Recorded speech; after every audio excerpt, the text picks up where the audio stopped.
some teens dance their way to a big honor, while other teens jazz up the night with some music. Hot or mild, it's how you like it at a local Indian restaurant. And it's all sweet at a delicious new bake shop. Plus, find just what you need as we take a stroll through downtown Torrance, coming up next on Spotlight Torrance. Hello, everyone, and welcome to Spotlight Torrance. I'm Alexis Sita. Thanks so much for joining us. You know, so many of us Americans are leading such busy lives, and rarely do we take the time to slow down in our own neighborhoods. But a great place to do that is right here in downtown Torrance. There's historic architecture. There are so many great places to eat. It's pedestrian friendly. How many places in LA can you say that about? But another great thing that it offers is it offers an alternative to shopping at big chain stores. What you're going to find here in downtown Torrance are independently owned stores, and a shopper is going to get individualized attention as well as unique items that you probably can't find anywhere else. So today on Spotlight Torrance, we're going to take you to 4 different spots, 2 tried and true places that have been in downtown Torrance for a long time, and 2 new places that are sure to add to the Torrance landscape. I'm here with Marjorie DeCoster, who is the owner of My Doll's House here in downtown Torrance, and you've been the owner for 18 years. Have you always had a love for all things miniature? Yes, I have. That's what got me into this business. And basically I saw him, and my husband was legally blind and lost his job because of it, so he had to do something. So he decided with his blindness, he had RP, retinitis pigmentosa, so his side vision was gone, but what he did have left worked really well on building miniatures. So we got started in miniatures. That's amazing. So with his condition, he was able to build miniatures, and nearly everything that you have here as far as the houses go are all done by hand, by your husband before he passed away, and now you have somebody else that's doing it. Yes, the only thing in the store right now that wasn't done by Roger is the church. Everything else is done by him. So if somebody were going to start this as a hobby, what is it that you think they need to get involved with doll houses and miniatures? Well, they could come in and talk to me, and I can find out exactly what it is they want, if they want to just learn and how to get them started in a smaller house and get them going, and I can work with them. I work with everybody. See, it's that individualized attention, though, that you don't find in big chain stores, absolutely not. And you also offer donuts and coffee every day to your customers. Is that right? Yes, I do. I always have them. I mean, come on, that's great. I mean, what a way to entice people to come in. Not only do you have spectacular things here, but free coffee and donuts. Yeah. I mean, that's pretty good. Yeah, we have a good time here. Excellent. So we visit and talk. I have chairs for the men, so if they get bored, they can sit down and have a cup of coffee and donuts. Well, we're going to take a little tour around the store. Why don't you show me some of the items that you're really the most proud of here at My Doll's House? I'll be happy to. This is a kit made by Real Good Toys, and my new builder is Dave Julin, and he and his wife Lois built this and customized it.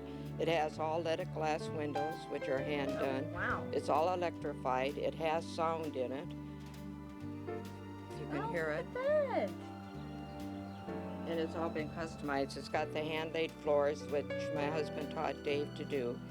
And like I say, and the cross, it's lit. So lots of detail work. It's all detailed, fully detailed, if you could see. It's all built so you can open it and work on it, but yet you don't need to. You can see everything. It has indirect lighting, as you can see, but everything's been custom made in this house. And it is about 30 years old.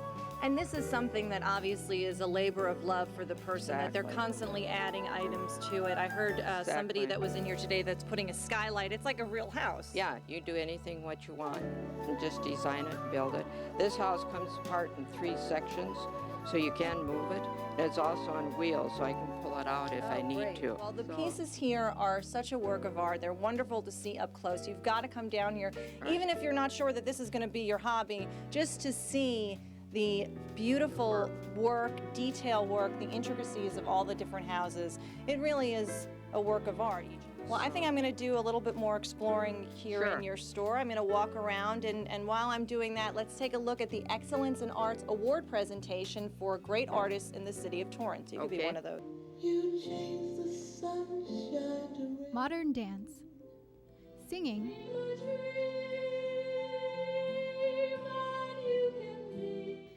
drama. These were some of the categories recognized at the Excellence in Arts ceremony this year. The purpose of the Excellence in Arts Awards is to recognize excellence in the advancement of the arts as demonstrated by Torrance residents, businesses, or organizations. Pamela DeBiase was presented the award for dance. Priscilla Lamarca Candel won for music. And Jim Hormel was the recipient in the drama category. In this era, sometimes when arts are undervalued, it's really great to see a city council and a city government that really values their artists and the arts in general. The winner of the Literary Arts Award was Corinne Topal for her poetry. With joy, with a giving of teeth for our young. Call them offspring, a slow-coming creature.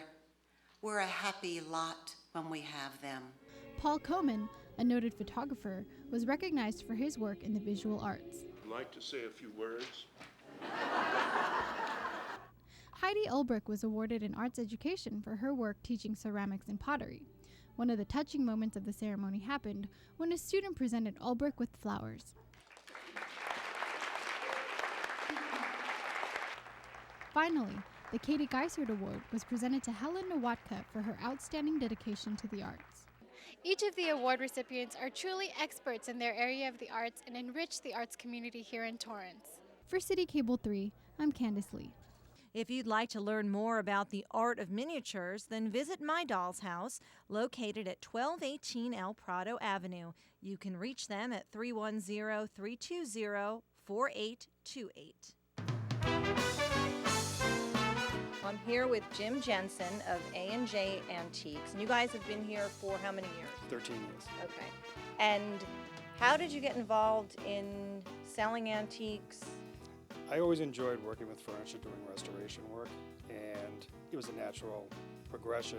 You know, once I acquired all the furniture and fixed it, you have to do something with it. House was getting full. Exactly. I was going to say, you probably, but you're not one of those people that is, packed to the gills with stuff, are you? No, not at all. Okay. Not So, at all. as you said, all the good stuff is at the store. That's true. You know, Okay. The mistakes stay at home, and it's couldn't quite fix it, or it's wrong upholstery.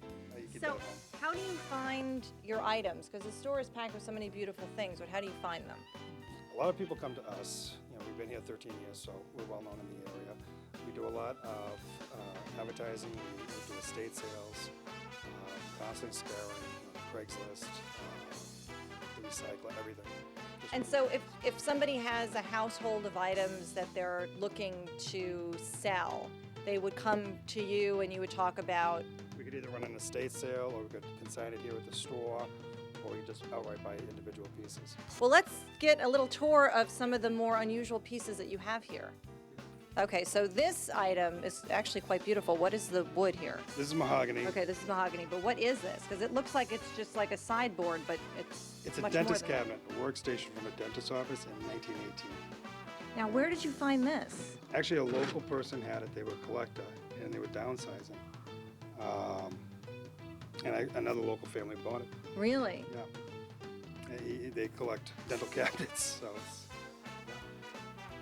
Unbelievable. You've got all these little switches and drawers, but it's amazing. So because so many of your pieces are in such beautiful condition, has this been restored or did you get this like this? This is how we got it. Wow. We're careful about what we get. I can do some restoration work, but in general, if I can find a piece that's just ready, it's that much better.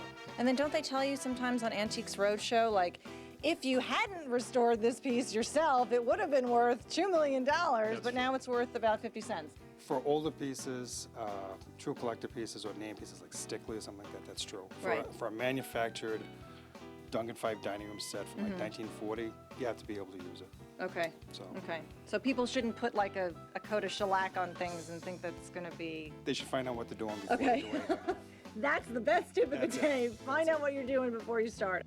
Well, this piece sticks out in your store not only because it's bright green, but also because it's definitely of a different era than most of your items. This is true. We're starting to get a lot of people in their 20s collecting antiques. Yeah. And a lot of people define antique as starting the day before they were born. So a piece like this from the 70s or 60s, would be antique to someone in their 20s. Right. And we're getting a lot of younger people in. Yeah. And the mahoganies are more formal than they're looking for. Right. And this is something they remember their grandparents having. Right. So, So it's nostalgia, but it's also got, it looks very contemporary now because of this sort of graphic print, and the bold colors are very popular now. And so where did you get this? this is actually out of a local estate. Well, another thing that you guys have a lot of here are bedroom sets and actual bed frames. So what is this that we're sitting on now? This is a 1930s solid mahogany 4-poster bed. Probably Sheraton Heppelwaite style. Okay. Or Chippendale style would work with either. It's a full size. Okay. We generally get full size, twin size, once in a while a queen size, but those are usually more contemporary. Right, because beds were smaller then. They didn't have like the That's cow true. kings that we have today. No, people were smaller, the beds were People smaller. then, too. That's true. That's true.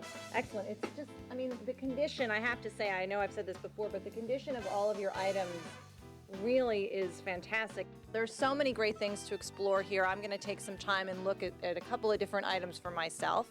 Let's take a look at the South High dance team, where the dancers there have a lot to celebrate. South High Gym is filled with family and friends, all here to support their favorite Spartan dancers during this year's final show entitled Exclusive. Our first routine is performed by members of the advanced dance team.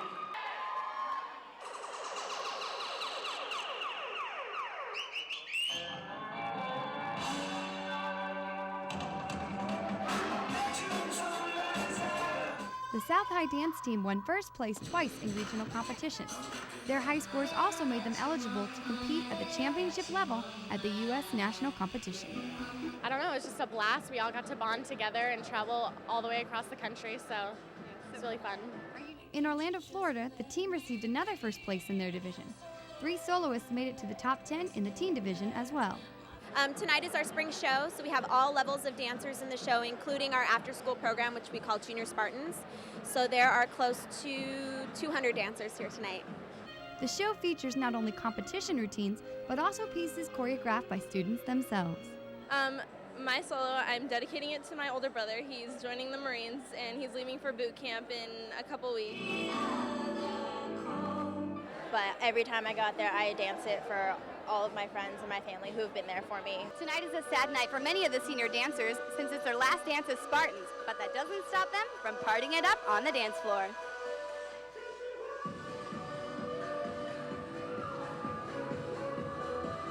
Proud parents and fellow students had messages of encouragement read over the loudspeakers before graduating seniors danced their final dances.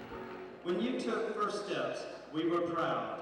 When you tied your shoes for the first time, we were proud. Sasha's done great things with this program, and I think anybody who's interested should try out for the team. You just never know, and you can grow, and dance is such a beautiful sport.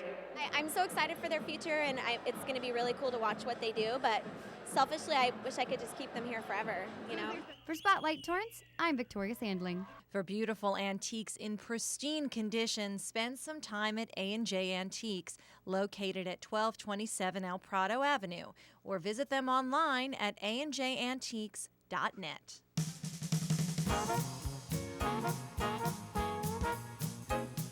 Well, we're here at Scrampers on Sartori, and the owners of Scrampers have been in Torrance for 9 years, but they're at this new location in the old jewelry store on Sartori, is that right? Yeah. You've been here since August.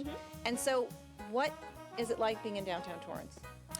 It's actually a really nice neighborhood. We actually like it a lot better than where we used to be. I just like the atmosphere, a lot of eating places.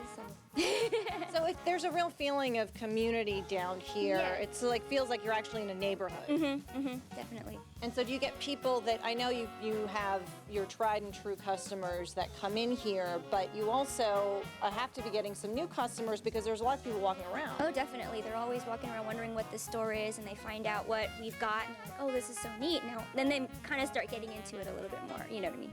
So scrapbooking is one of these hobbies that I feel like has come out of nowhere. Suddenly it feels like everybody is scrapbooking. So what do you think it is about scrapbooking that makes it such a special hobby for people?